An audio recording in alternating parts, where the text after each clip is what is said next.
Firman Allah sore hari ini bisa disebut sebagai lanjutan tentang bahasan kita di hari Kamis yang lalu manakala kita merayakan kenaikan Yesus ke sorga. Saat itu saya mengangkat pertanyaan, apakah tujuan Yesus naik ke sorga? Lewat kebenaran firman Allah Kamis lalu, Yesus naik ke sorga karena ada yang harus dia kerjakan di sorga. Dia harus mempersembahkan darahnya kepada Yesus, kepada Bapa, dan di hadapan Bapa, dia menjadi pembela terhadap iblis yang siang dan malam mendakwa kita, menuduh kita bahwa kita tidak layak masuk ke dalam sorga. Kita layaknya harus dibinasakan. Tetapi Yesus tunjukkan darahnya. Dia mati untuk menebus dosa saudara dan saya. Luar biasa. Tetapi saudara, dia naik ke sorga juga untuk mengutus Roh Kudus, supaya Roh Kudus memenuhi tiap pribadi orang percaya. Kita menjadi orang Kristen yang gampang dikalahkan, tidak, sama sekali tidak. Tapi Yesus ingin kita menjadi pengikut Yesus yang berkemenangan di dalam Dia. Ada sebuah kisah yang saya ingin bacakan kepada saudara.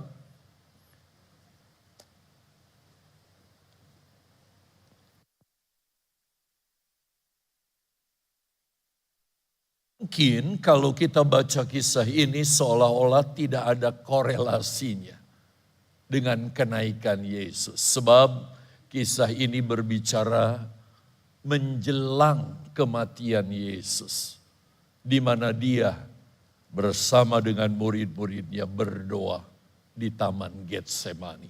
Kita lihat saja Yohanes pasal 18 ayat 1 sampai dengan ayat yang ke-11. Mari saudara perhatikan kisahnya supaya kita mengerti. Demikian firman Allah berkata, setelah Yesus mengatakan semuanya itu, keluarlah ia dari situ bersama-sama dengan murid-muridnya, dan mereka pergi ke seberang sungai Kedron.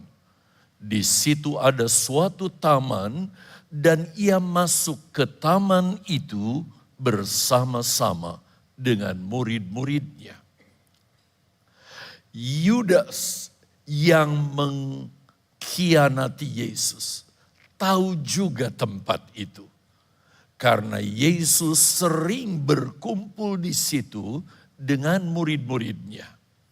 Ayat 3, maka datanglah Yudas juga ke situ dengan sepasukan prajurit dan penjaga-penjaga bait Allah yang disuruh oleh imam-imam kepala dan orang-orang Farisi, lengkap dengan lentera, suluh, dan senjata. Jadi selain Yesus ke Taman Eden, ternyata Yudas membawa orang-orangnya juga datang ke Taman Getsemani. Demikian pun kita lihat Yudas dengan orang-orangnya ke Taman Getsemani. Ayat yang keempat, maka Yesus yang tahu semua yang akan menimpa dirinya maju ke depan dan berkata kepada mereka, siapakah yang kamu cari? Ternyata mereka, dua rombongan ini bertemu di Taman Getsemani itu. Dan apa yang dikatakan Yesus kepada rombongan Yudas? Siapa yang kamu cari? Kita lihat reaksi mereka di ayat 5, jawab mereka, Yesus dari Nazaret. Katanya kepada mereka, akulah dia. Jadi Yesus malah menunjukkan diri. Akulah dia, akulah Yesus yang kamu cari. Yudas yang mengkhianati dia berdiri juga di situ bersama-sama mereka.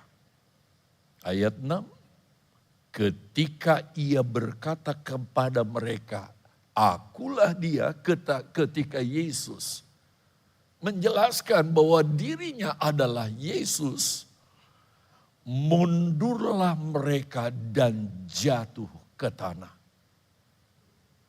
Jadi ketika Yesus memperkenalkan diri, kita lihat saudara, Yudas dan orang-orangnya tidak tahan berdiri di depan Yesus. Kalau dalam terjemahan lain dikatakan mereka rebah ke tanah, tak berdaya di hadapan Yesus. Ayat 7. Maka ia bertanya pula, untuk kedua kalinya Yesus bertanya, siapakah yang kamu cari? Kata mereka sekali lagi, Yesus dari Nazaret. Ayat 8.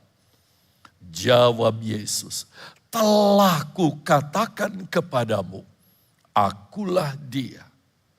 Jika aku yang kamu cari, biarkanlah mereka ini pergi. Ngerti maksudnya saudara? Jadi setelah Yesus perkenalkan dirinya kepada Yudas dan rombongannya, akulah dia yang kamu cari. Memang kalau aku yang kamu cari, Yesus bela murid-muridnya. Biarkanlah mereka pergi. Dengan lain kata, jangan apa-apakan mereka. Kalau memang mau tangkap aku, tangkap aja aku. Tapi jangan tangkap mereka.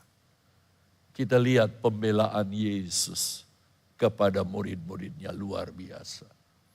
Nah heran kalau dia kirim Roh Kudus bagi kita sampai di akhir zaman ini. Karena dia mau supaya kita berkemenangan. Dan kita bukan menjadi mangsa kuasa kejahatan. Seperti Yesus membela murid-muridnya di Taman Getsemani. Demikian juga dengan kita. Lihat ayat 9. Demikianlah hendaknya supaya genaplah firman yang telah dikatakannya. Dari mereka yang engkau serahkan kepadaku, tidak seorang pun yang kubiarkan binasa. Dari sekian banyak yang Bapa serahkan, yaitu orang-orang yang menjadi murid Yesus, pengikut Yesus. Yesus bertanggung jawab menjaga, memelihara mereka. Saudara, kita bangga punya Yesus. Bukan hanya murid-murid 2000 tahun lalu yang dijaga, dipelihara, dijamin keselamatannya. Saudara dan saya pun dijamin Yesus. Bahkan di akhir zaman yang penuh tantangan ini, Yesus utus Roh Kudusnya untuk jadi penolong bagi kita. Ayat yang ke-10 dan 11 ini penting untuk diperhatikan lebih jauh. Karena ini yang akan jadi inti dari bahasan kita. Ayat 10 katakan, lalu Simon Petrus yang membawa pedang. Ternyata saudara, diam-diam dia bawa pedang. Padahal kita tahu, Yesus tidak izinkan murid-muridnya membekali diri mereka dengan pedang. Tapi mungkin Petrus sudah tahu gelagatnya, dia bawa pedang. Lalu apa katanya? Menghunus pedang itu. Kalau dia hunus, berarti akan ada sasaran. Dan betul. Menetakkannya, menetakkan. Jadi artinya kayak orang Sunda bilang membacok begitu. menetapkan, ini bahasa Indonesia, kepada hamba imam besar dan memutuskan telinga kanannya. Nama hamba itu Malkus. Mungkin saudara, ketika terjadi sedikit kerusuhan, Malkus berulah bikin jengkel Petrus. Sampai dia gak bisa menahan emosinya lagi. Dia ambil goloknya, pedangnya saudara, dia tetakkan. Tadi pagi dalam ibadah pagi saya katakan, dimungkinkan yang jadi sasaran adalah leher Malkus supaya mati. Tapi dimungkinkan Malkus saudara berkelit sehingga telinganya yang terbang putus dari tempatnya. Lalu apa yang dikatakan ayat 11? Yesus marah kepada Petrus. Kata Yesus kepada Petrus. Mungkin nada gestur tubuh dari Yesus ketika mengungkapkan ini lebih keras dari apa yang sebentar saya katakan dengan mengucapkan ayat ini. Sarungkan pedangmu itu. Bukankah aku harus minum cawan yang diberikan Bapa kepadaku? Yesus marah ketika Petrus menggunakan pedang. Dan pedang itu mendatangkan korban. Bukan berkat. Untung saudara, telinganya. Dan itu pun kemudian Yesus pulihkan kembali sehingga Malkus alami mujizat detik itu juga. Tetapi karena keras hatinya, sudah keras hatinya, harusnya dengan mujizat ini dia bertobat dan menjadi pengikut Yesus, tapi dia tidak melakukan ini. Nah, itulah kisah yang saya ingin angkat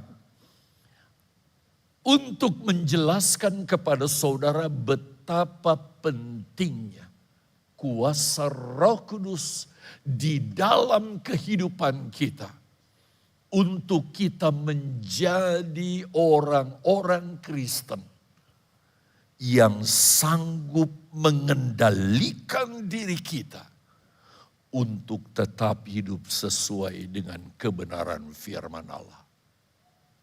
Karena tanpa Roh Kudus itu tidak akan mungkin terjadi. Bapak, Ibu, Saudara yang dikasihi Tuhan, jauh sebelum Yesus disalib, mati, dikubur, dan bangkit lalu naik ke sorga, Yesus sudah berpesan kepada murid-muridnya bahwa Yesus tidak akan selamanya, tidak akan terus-menerus dengan murid-muridnya di bumi pada saat itu. Karena setelah Yesus menyelesaikan tugasnya, dia harus kembali kepada Bapa.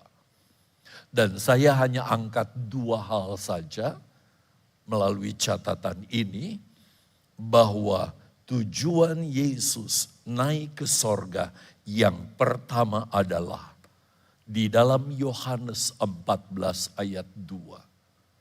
Dia naik ke sorga untuk menyediakan tempat buat orang-orang yang percaya kepada Yesus. Jelas itu dicatat di dalam Yohanes 14 ayat yang kedua. Jadi saudara, bergembiralah, bersyukurlah. Sesusah-susahnya saudara hidup di dunia ini. Kalau kita mengakhiri hidup kita, sampai di garis umur kita, lalu saudara, kita meninggal, kita sudah punya tempat. Dan tempat itu disediakan oleh Yesus. Tetapi sepanjang kita masih hidup di muka bumi ini, saudara, apapun kesulitan yang kita hadapi, apapun masalah yang kita hadapi, Yesus naik ke sorga mendahului kita untuk lihat yang kedua. Dia naik ke sorga menurut Yohanes 14 ayat 16. Karena dia akan mintakan kepada Bapa seorang penolong yang lain. Untuk mendampingi kita, untuk menyertai kita. Bahkan dia ada di dalam diri kita. Dan pendamping itu sekualitas, equal, setara dengan Yesus.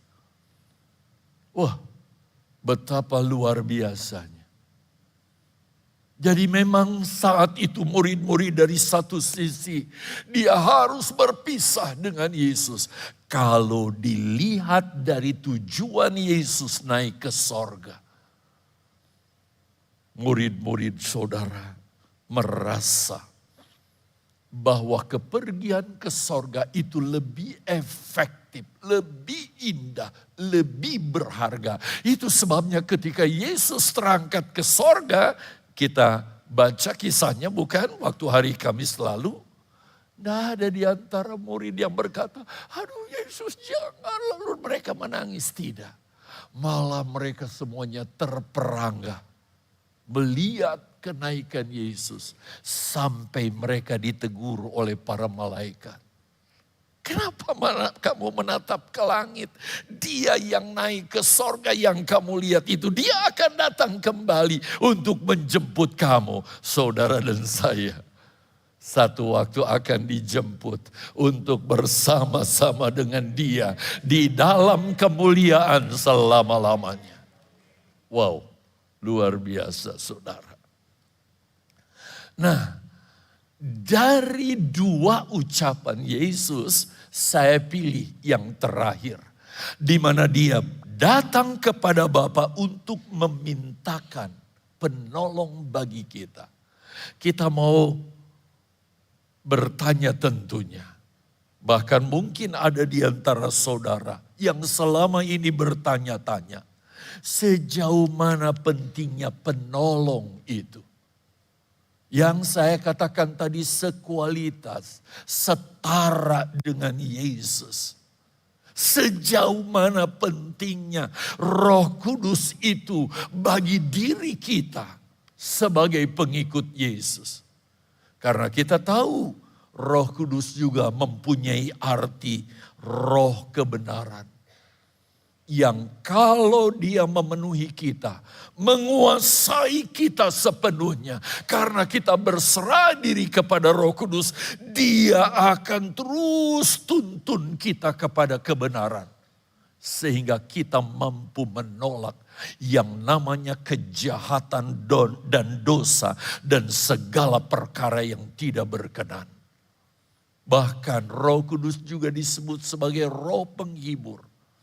Dalam duka cita yang paling berat sekalipun, Roh Kudus mampu mengubah duka cita itu menjadi sukacita.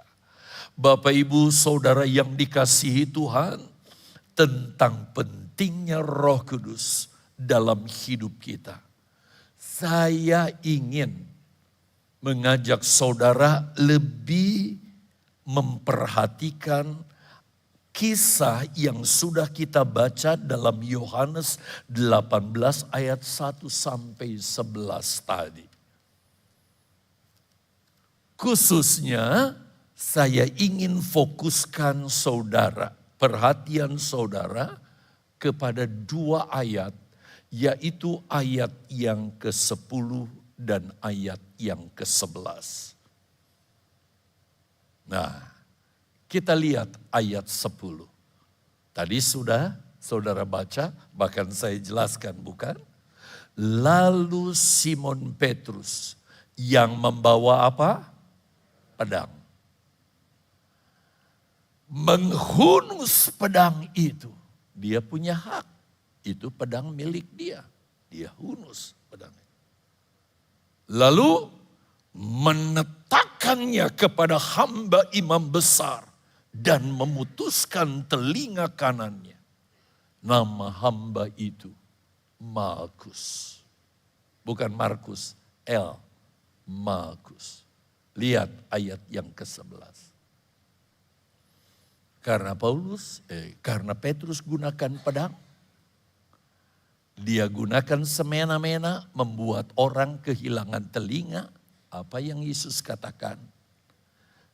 Petrus, sarungkan pedangmu itu. Bukankah aku harus minum cawan yang diberikan Bapa kepadaku? Saudara, Yesus marah karena Petrus menggunakan pedang menurut emosinya, menurut hawa nafsunya, menurut apa yang dia pikir baik. Tetapi dia tidak gunakan pedang itu menurut apa yang baik dan berguna bagi dirinya maupun bagi orang lain. Bapak, Ibu, Saudara yang dikasihi Tuhan, perhatikan. Dalam bahasa tipologis, orang GPDI paling suka ini, bukan? Tapi beda ya tipologis dengan alegoris. Pedang, saudara, itu memberi pengertian atau ada arti rohani, itu bisa berbicara tentang hak. Jadi kalau saudara punya hak sebagai manusia, sebagai penduduk Indonesia, saudara gunakan hak saudara itu, maka hak itu di tangan saudara seperti sebilah pedang. Nah, hak saudara mau digunakan dengan cara apa? Semena-mena atau memberkati orang lain? Itu pentingnya kehadiran pribadi Allah dalam diri kita, yaitu Roh Kudus dan firman-Nya yang mengendalikan hidup kita sehingga kita bisa menggunakan pedang hak dalam diri kita menurut yang Allah inginkan. Pedang juga bisa berbicara tentang kuasa atau otoritas. Saudara, semua orang punya kuasa. Bahkan orang serendah apapun saudara, sebagai manusia hidup di muka bumi ini, dia punya kuasa, dia punya otoritas di dalam dirinya yang tidak bisa diintervensi, bahkan saudara digunakan oleh orang dengan semena-mena. Itu sebabnya kita melihat dalam struktur kepemerintahan di negara ini, bahkan di negara manapun, ada orang-orang yang mempunyai kuasa atau otoritas mulai dari tertinggi. Yang paling tertinggi di Indonesia dalam kepemerintahan siapa? Sudah jelas, Jokowi, saudara. Favorit 2 periode ini, bukan?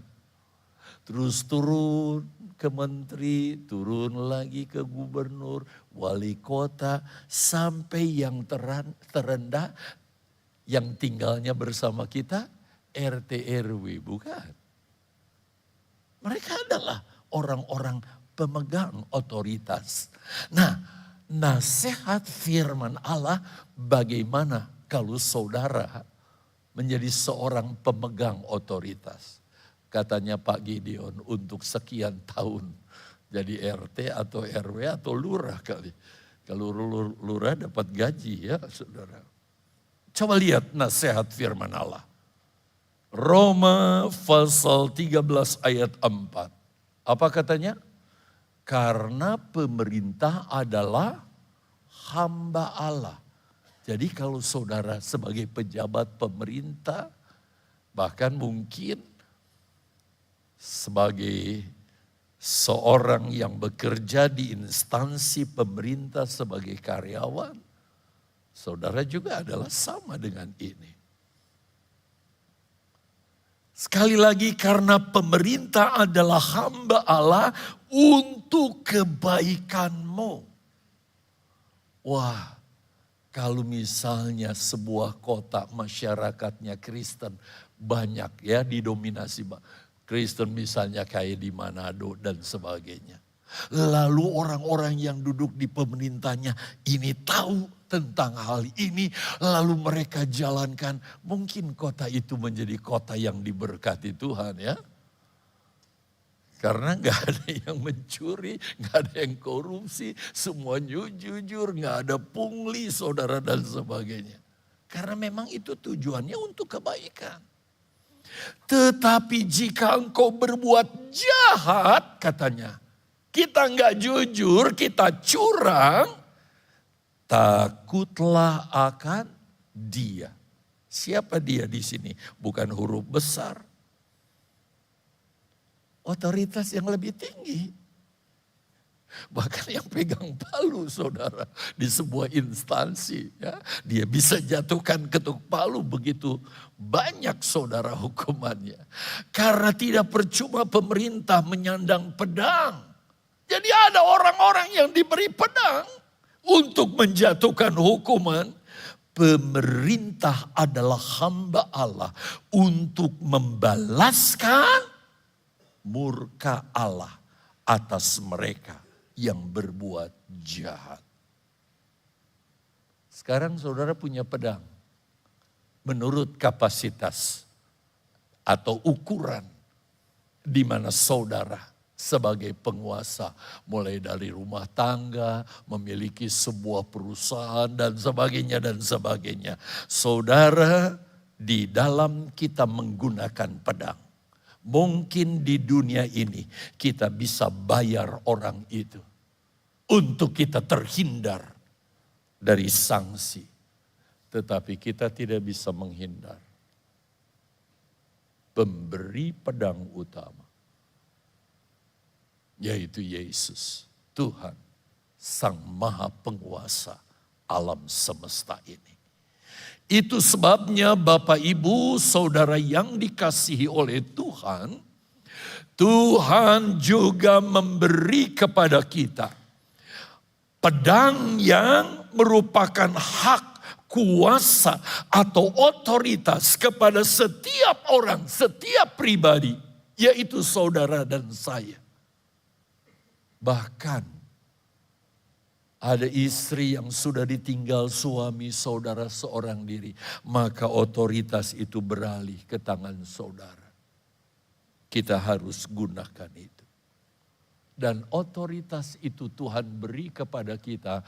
Kalau saya bicara secara lengkap, mulai dari roh kita. Saudara, roh yang ada di dalam diri saudara, biarlah itu saudara benar-benar dapat kendalikan, dapat kuasai berdasarkan tuntunan firman Allah dan Roh Kudus, sehingga saudara tidak sembarang menggunakan fungsi roh di dalam diri kita menurut saudara keinginan kita, apalagi menurut hawa nafsu kita. Tidak menutup kemungkinan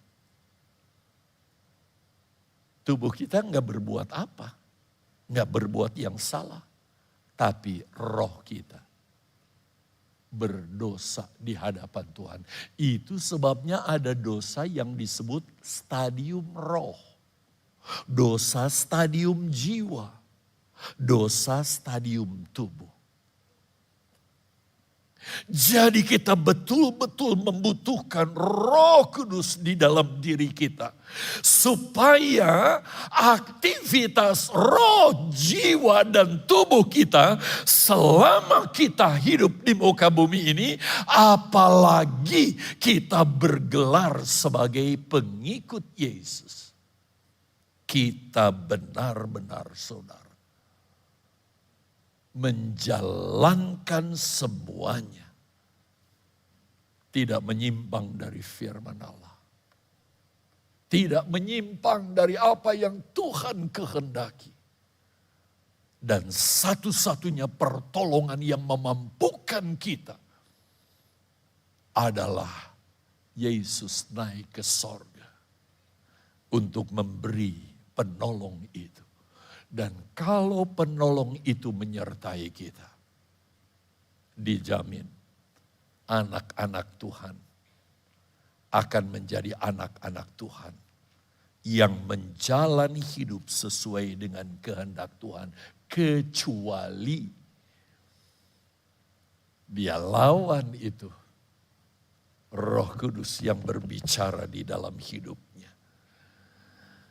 Pilihan untuk menggunakan pedang atau menyarungkan pedang itu ada pada diri kita. Seperti pilihan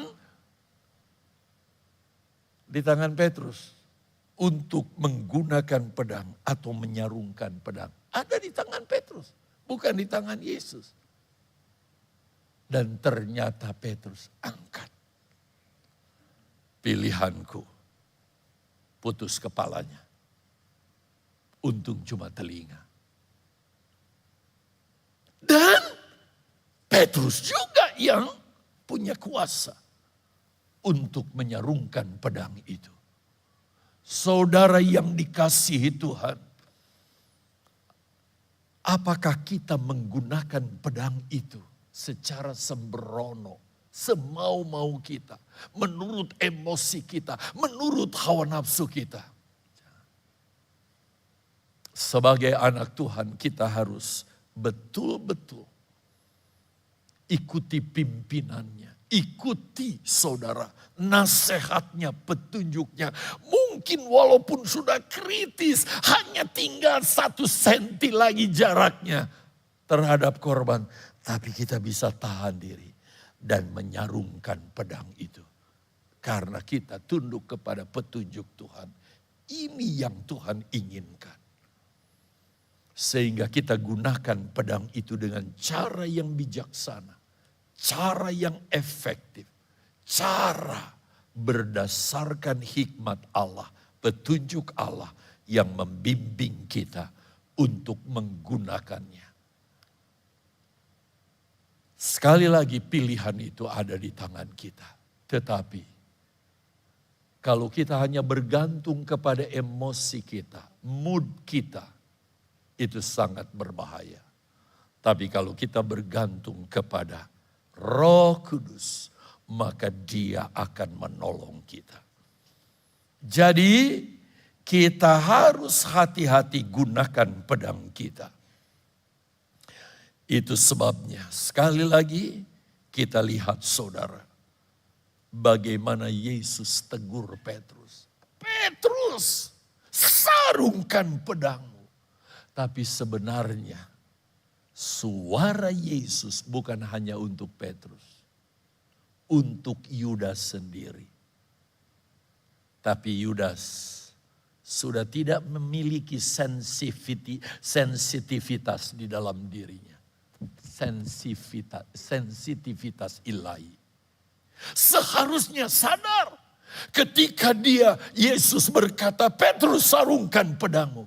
Iya ya, aku sudah menyalahgunakan pedang yang diberikan kepadaku. Aku dipilih oleh Yesus, dipanggil untuk jadi muridnya Yesus.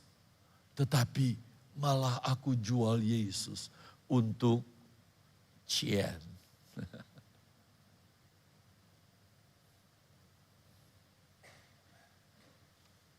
Dia tidak bertujuan untuk membunuh Yesus. Tetapi di luar dugaannya, kalau Yesus sampai akhirnya dibunuh. Itu sebabnya ketika dia melihat, dia menyesal. Sayang, penyesalannya bukan datang pada pertobatan, tapi bunuh diri. Jadi kalau ada yang bilang Yudas masuk sorga, saya bingung dengan teologi seperti itu, saudara. Dan kalau sekarang ayat ini diangkat bagi kita sebagai pengikut Yesus, bagaimana selama ini perilaku kita dalam menggunakan pedang yang Tuhan percayakan kepada kita. Ada istilah,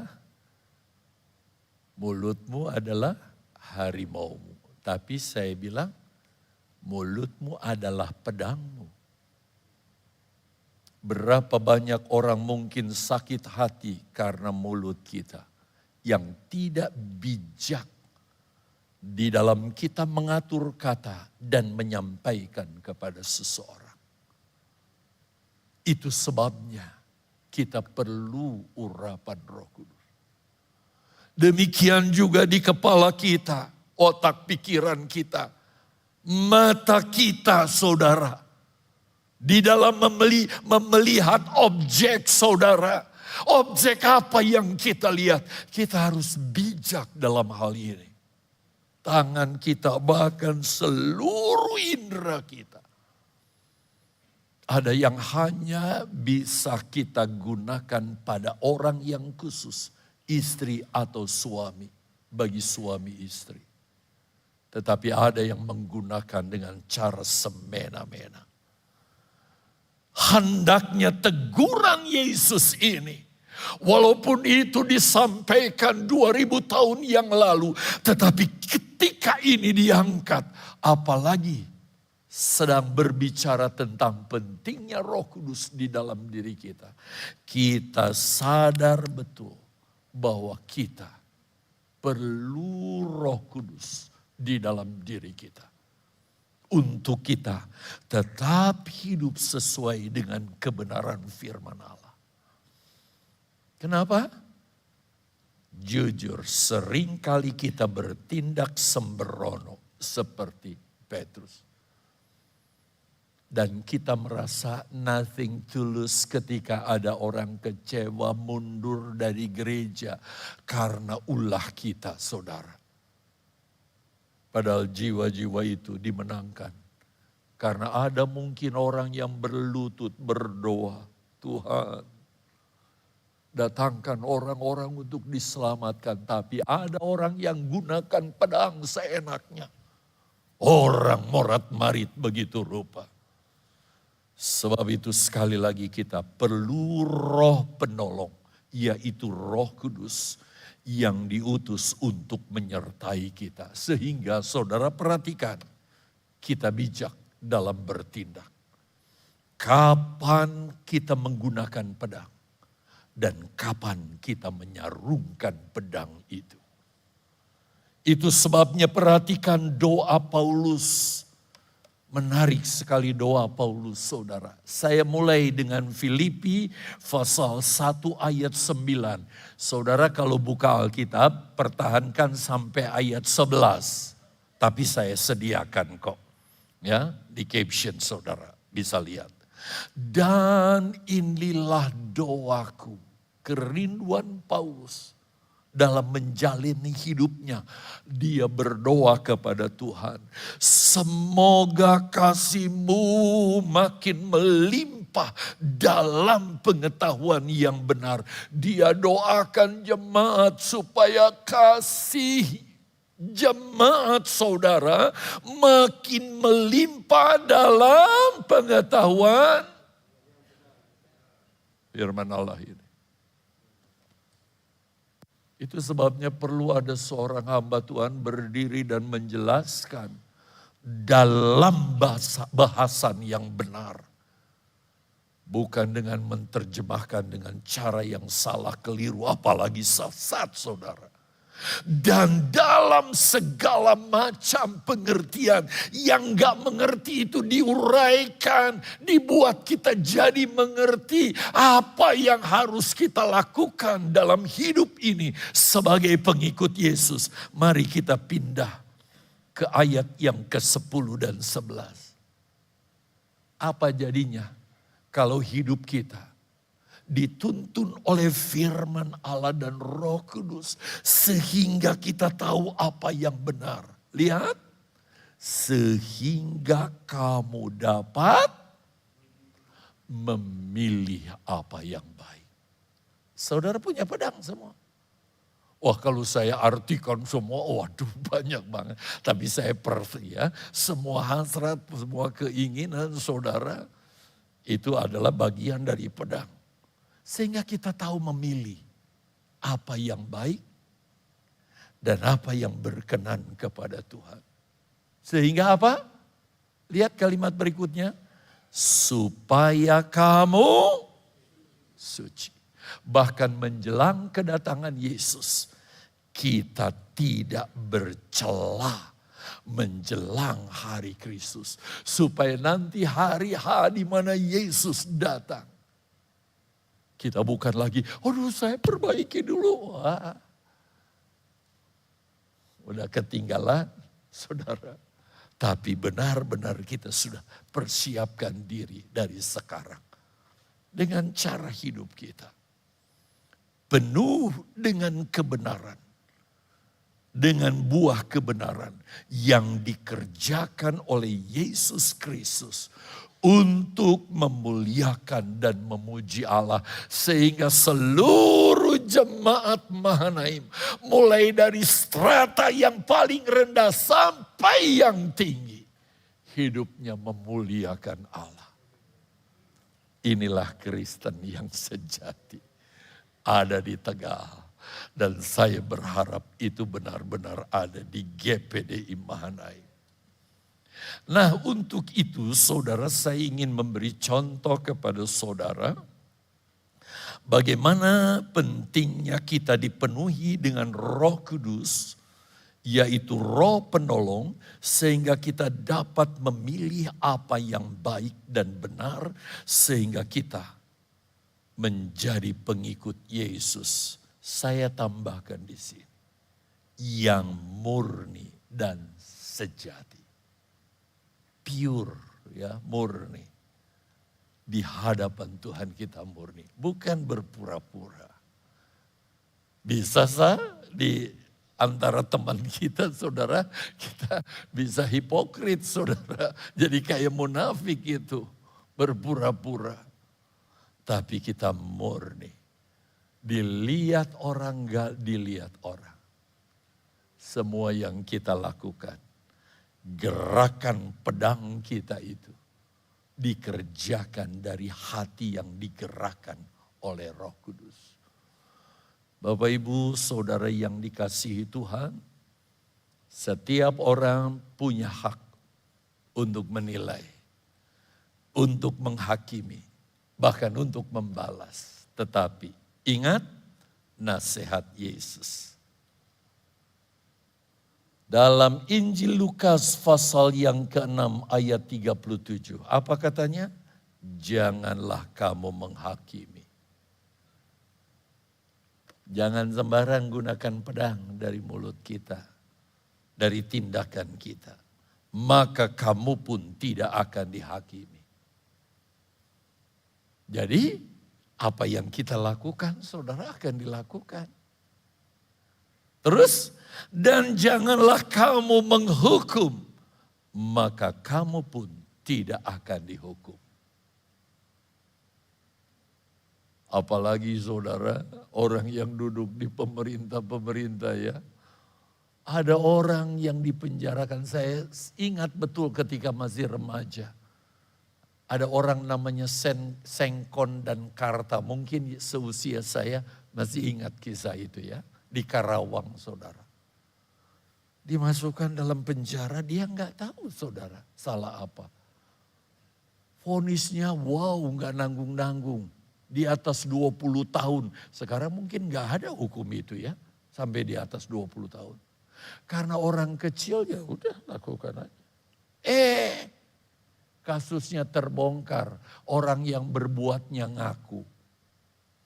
Sengkon dan Karta dipulangkan, gak menerima apa-apa, cuma pulang begitu aja. Karena memang orang desa, saudara. Wow, sangat mengerikan keadaan ini, bukan? Itu sebabnya ampunilah dan kamu akan diampuni.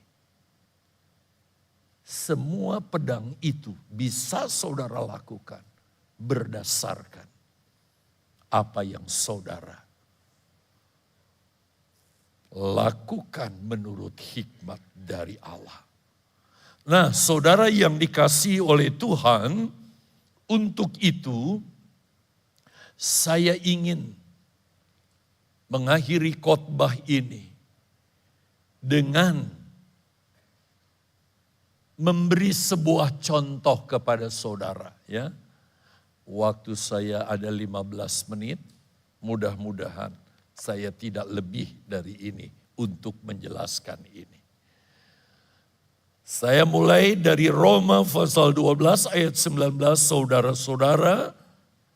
saudara-saudaraku yang kekasih, janganlah kamu sendiri menuntut pembalasan, tetapi berilah tempat kepada murka Allah. Sebab ada tertulis, pembalasan itu adalah hakku. Akulah yang akan menuntut pembalasan, firman Allah. Jadi sebenarnya saudara, kalau kita diperlakukan apapun, kita punya pedang kan untuk membalas. Lu bacok leher gua juga bacok bahkan sampai putus. Bisa juga gitu kan. Tetapi firman Allah mulia loh saudara. Buat kita anak Tuhan. Serahkan pembalasan itu kepada siapa? Tuhan. Yang punya hak untuk membalas. Itu sebabnya Bapak Ibu saudara yang dikasihi Tuhan. Apakah kita dinilai oleh orang sebagai orang kecil? Gak masalah. Atau saudara dikategorikan sebagai orang-orang besar, orang-orang hebat yang punya kekuasaan. Semuanya itu tergantung dari sikap kita menggunakan pedang yang Tuhan percayakan kepada kita. Dengan sikap yang berkenan kepada Tuhan. Baik, kita mulai kisah ini. Seorang yang punya kekuasaan. Namanya Saul. Gak mungkin kita bacakan ayat 1 sampai 25. Nanti di rumah saja sebaiknya catat. Saudara bisa mengerti kisah seutuhnya. Saul memandang menantunya Daud dengan pandangan yang buruk. Jadi pedang bisa juga ada di mata kita, bukan? Bagaimana cara kita memandang orang yang seharusnya dipandang baik tapi kita gak suka kepada dia. Ini yang dilakukan Saul.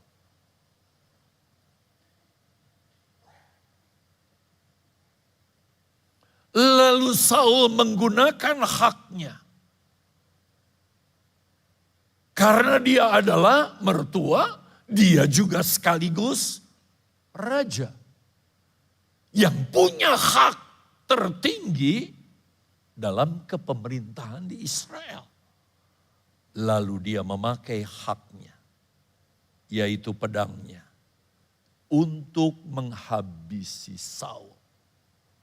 Dia berupaya begitu rupa sampai Saul pernah lompat dari jendela kamar.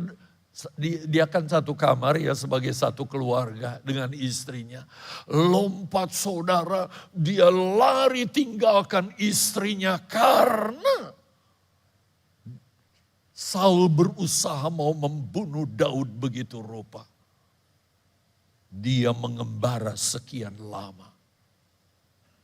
Kalau dari pasal 26 ayat 1 sampai 25, saudara baca baru ayat 1-2, saudara bisa lompat ke ayat 7.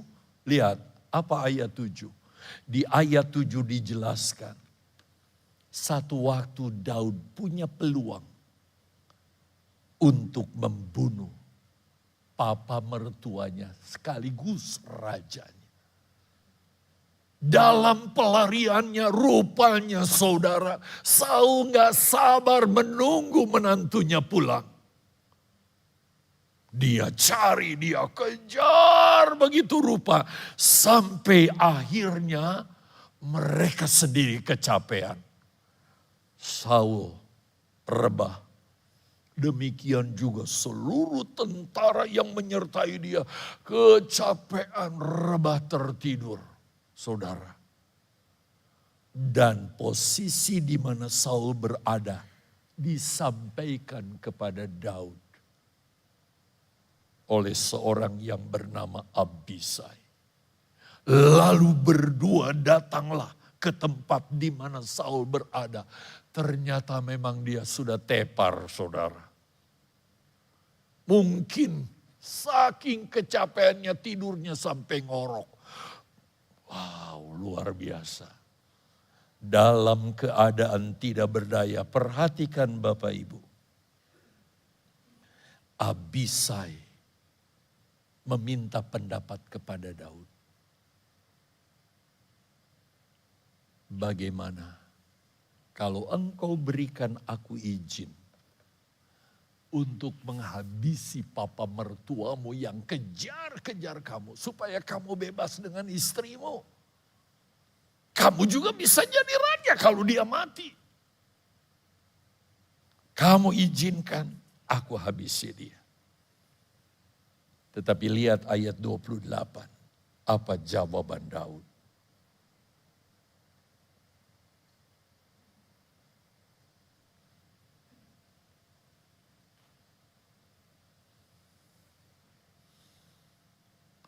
Rupanya belum jawabannya. Ini inisiatif Abisai. Jadi Abisai minta izin kepada Daud supaya Daud membunuh Saul. Abisai mengira ini adalah waktunya Tuhan. Memang kalau kita cuma mengira-ngira bahaya kan saudara? Wah ini kesempatan. Pasti ini dari Tuhan, dia buka jalan. Kita diizinkan untuk bisa bunuh dia. Itu pendapat Abisai saudara. Karena selama ini Saul terus mengejar-ngejar saudara Daud begitu rupa. Nah ini dia baru ayat yang ke-9. Saudara perhatikan. Apa kata Daud kepada Abisai? Wih. Benar-benar gambaran seorang hati. Tadi pagi saya katakan, gambaran orang Kristen juga sudah termaktub, sudah ada, sudah dicatat saudara. Dalam profil Daud. Apa katanya? Jangan musnahkan dia. Alasannya apa? Sebab siapakah yang dapat menjamah orang yang diurapi Tuhan dan bebas dari hukuman? Daud sadar. Walaupun dia berbuat jahat kepada Daud, tetapi Saul itu pernah berlutut di depan Samuel, diurapi Tuhan sebagai pemegang otoritas tertinggi, raja. Jadi walaupun dia kejar-kejar aku, bukan saatnya kita bunuh dia. Wow. Hati siapa yang bisa kayak gini? Kecuali dipenuhi dengan Roh Kudus. Kita tidak mungkin dapat temukan ada orang yang hatinya begitu mulia. Kalau orang memang berbuat baik terhadap dia, layaklah kita hormati, hargai. Tetapi orang ini mau bunuh, namun Daud katakan, kita enggak berhak menyentuh dia. Lihat ayat berikutnya di 10. Demi Tuhan yang hidup. Niscaya Tuhan akan membunuh dia entah karena sampai ajalnya dan ia mati, entah karena ia pergi berperang dan hilang lenyap di sana. Jadi kalau memang Tuhan mau izinkan dia mati, mungkin Tuhan izinkan dia hidup sampai tua renta baru mati, atau membela Israel, dia perangi musuh, dia mati. Saudara, dalam peperangan. Itu urusan Tuhan. Tapi untuk kita menyentuh orang itu bukan hak kita, itu bukan wewenang kita. Dan yang lebih menarik lagi, lihat. Sangat menarik, ayat, udah ya. Udah, ayat 10. Perhatikan ayat yang ke-11 maksud saya. Kiranya Tuhan, ini doa Daud, menjauhkan daripadaku untuk menjamah orang yang diurapi Tuhan. Jadi diputuskan. Mungkin percakapan dia, Daud dengan Abisai di depan orang yang lagi tidur, saudara. Kalau bangun kira-kira gimana ya? Dia berkata, kiranya Tuhan menjauhkan daripadaku untuk menjamah orang yang diurapi Tuhan. Jadi apa yang kita lakukan sekarang? Supaya jadi bukti bahwa sebenarnya kita punya peluang untuk membunuh dia. Tetapi kita tidak lakukan. Daud berkata, ambillah sekarang tombak yang ada di sebelah kepalanya dan kendi itu, dan marilah kita pergi tanpa menyakiti sedikit pun. Rupanya sebelum tidur, saudara, dia tancapkan dulu tombaknya. Cep! Dia tidur di sebelah tombaknya dengan tujuan kalau sewaktu-waktu tombak itu udah siap untuk dihunus, dikenakan kepada orang yang layak dikenakan. Dan kendi tempat minumnya. Itu sebabnya ketika satu saat Daud sudah bangun. Saul sudah bangun. Dia angkat tombak dan kendinya. Tuanku Daud, bapa mertuaku. Tombak siapa ini? Ya, tombak aku. Berarti Daud sempat ke tempatku. Apa ini? Kendiku, ya ampun. Berarti anak menantuku sebenarnya bisa menghabisi aku. Tapi kenapa aku berbuat seperti itu kepada dia? Ya, untuk sementara dia bertobat. Tapi karena hatinya bukan dikuasai Roh Kudus tapi roh iblis. Tetap saja Saul ingin membunuh Daud. Bapak, Ibu, Saudara yang dikasihi Tuhan. Tidak ada yang bisa menggantikan Roh Kudus dalam diri kita. Yang menjadikan kita bijak, berhikmat. Sehingga dalam kita menggunakan pedang, kita gunakan sesuai dengan hati Tuhan dan hidup kita memuliakan Tuhan. Itu sebabnya malam ini saudara, waktu kita pendek, tetapi izinkan Roh Kudus. Mungkin saudara berkata, aduh, saya kalau lihat ada orang dipenuhkan dengan Roh Kudus, sampai begini-begini. Sama sekali tidak, saudara. Kan ada nyanyian mengatakan, Roh Kudus manis dan lembut. Dia manis, dia gentle. Dia mau masuk. Seringkali saudara, karena pemberontakan kita itulah yang membuat terjadi hal-hal yang sampai seperti yang saudara lihat dan tidak sedikit. Ada jemaat Mahanaim bicara ke istri saya, saudara, dia merasa trauma. Jadi ketika ada orang berglosolali, dia merasa saudara takut begitu rupa. Sama sekali tidak.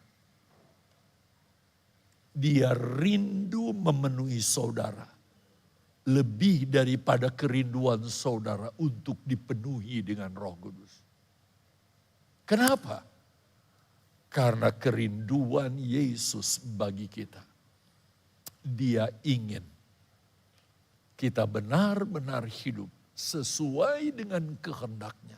Dan itu sekali lagi hanya bisa dilakukan kalau kita rajin mendengar firman Allah.